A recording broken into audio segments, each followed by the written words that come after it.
Dakini, scary and mysterious beings. But what is the reason for the fear associated with them? Black magic, curse of deities, or just an innate fear of the unknown? The answer wasn't very clear to me either at first, and that's why this topic intrigued me so much. In this video, we'll discuss these Dakinis. Who are the Dakinis? What is their connection with various religious and cultural traditions? And finally, what is the source of the fear attached to the word Dakini? We'll find out in this video. Stay tuned.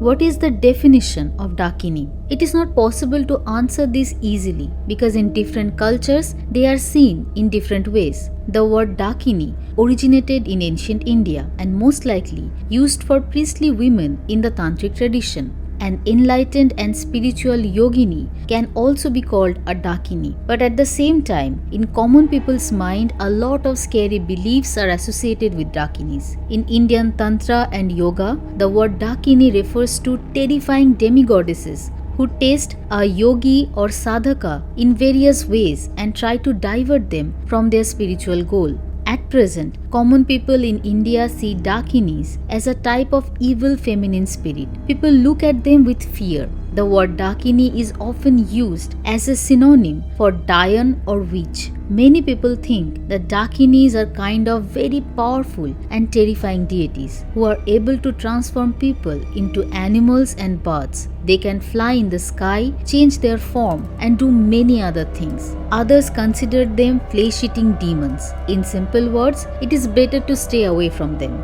But in another culture, the concept of Dakini is totally different, and that is Vajrayana or Tibetan Buddhism. In Tibetan Buddhism, Dakinis are a kind of benevolent enlightened energy. At times, they can assume both calm and fierce forms, but on a deeper level, they are actually benevolent and compassionate beings who help humans on their spiritual path.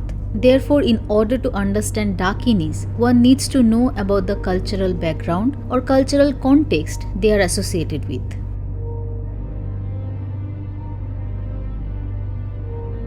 As mentioned earlier, Dakinis have been seen in different ways in different cultures. It is good to say at the beginning that there is no universally accepted belief or idea about Dakinis. Indian legends have described them in different ways in different places. Generally speaking, in India, the words Dakini, Hakini, Shakini, and Yogini are used interchangeably, and more importantly, people see them in a negative light. The word Dakini means one who can go to the sky, a kind of sky goer or sky dancer. The male counterparts of Dakinis are called Dakas, Pau in Tibetan. The word Pau means hero.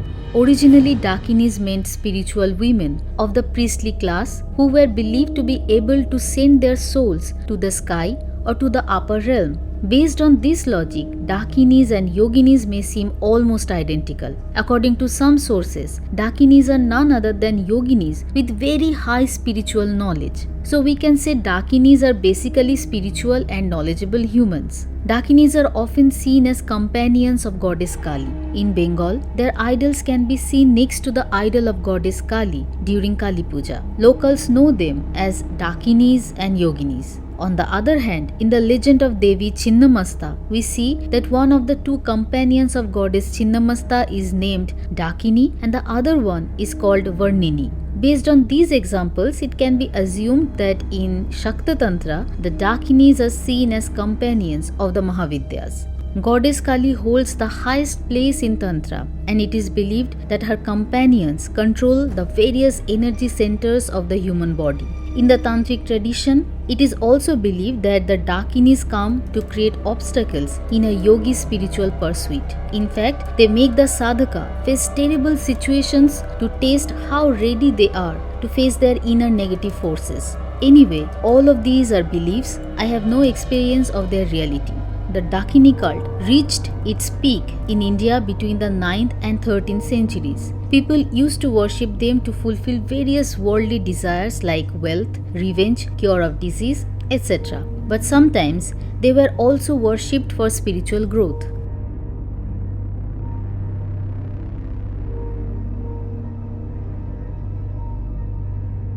Now, let's talk about another religious tradition that originated in India but over time has taken a very interesting form by mixing with other cultures. I'm talking about Buddhism. Tibetan Buddhism generally considers Dakinis to be enlightened beings. In the common man's mind, however, the idea of Dakini is that they are very attractive, definitely superhuman and feminine beings. Although the origin of the word Dakini is from Sanskrit, Dakinis hold a very important place in Tibetan Buddhism. The Tibetan equivalent word of Dakini is Khandroma, meaning a woman who can move in space. In the Tibetan Buddhist tradition, Dakinis exist in different forms, sometimes as wisdom Dakinis who represent the sense of emptiness, sometimes as meditation deities who help in the spiritual journey of yogis, and sometimes as yoginis who are the spiritual teachers and guardians of knowledge. In Buddhism, women are seen as the embodiment of wisdom and men as the embodiment of compassion. Pragya Paramita is the perfect embodiment of Buddhist knowledge of emptiness, and the wisdom Dakinis are the symbols of the sense of emptiness. So the sky in which they dance is nothing but emptiness. In this context, I should briefly mention the 5 wisdom Dakinis. The 5 Dakinis are Buddha Dakini, whose color is white and who symbolizes peaceful things. At the center of Dakini Mandala, we can see the Buddha Dakini. The second one is Ratna Dakini,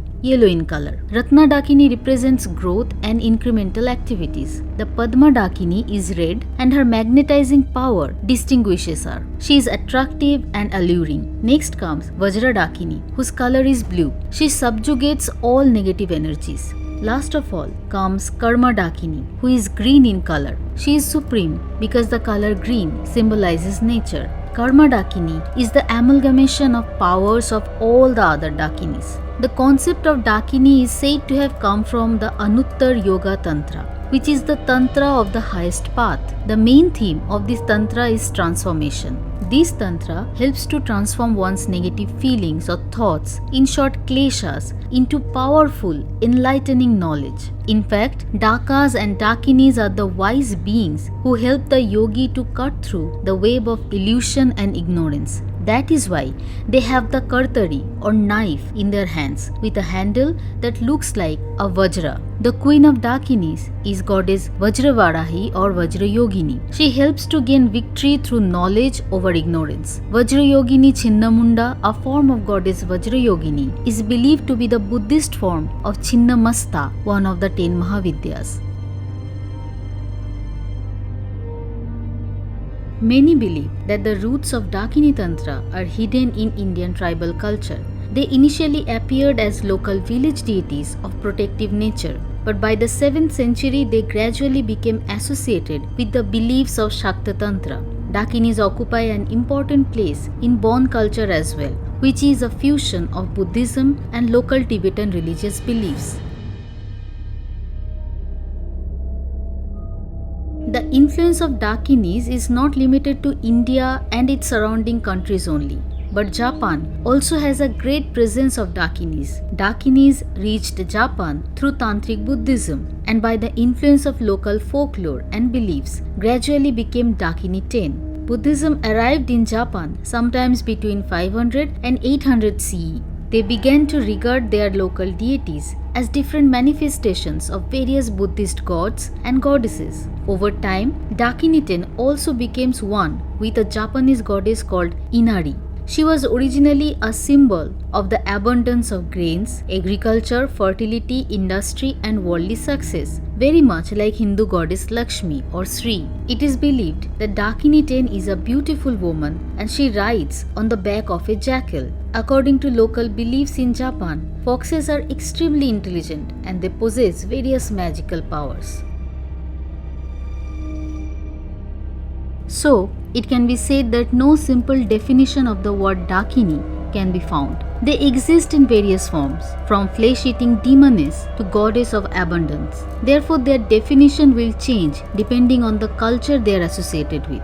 But it is very interesting to know how the same thing can take different forms in different places. Hope you enjoyed this video. If so, please like, share and comment and help the video perform well on YouTube. To watch more videos on mythology, history and culture, please subscribe to Sepia Diaries. Ending here today. See you soon with a new story.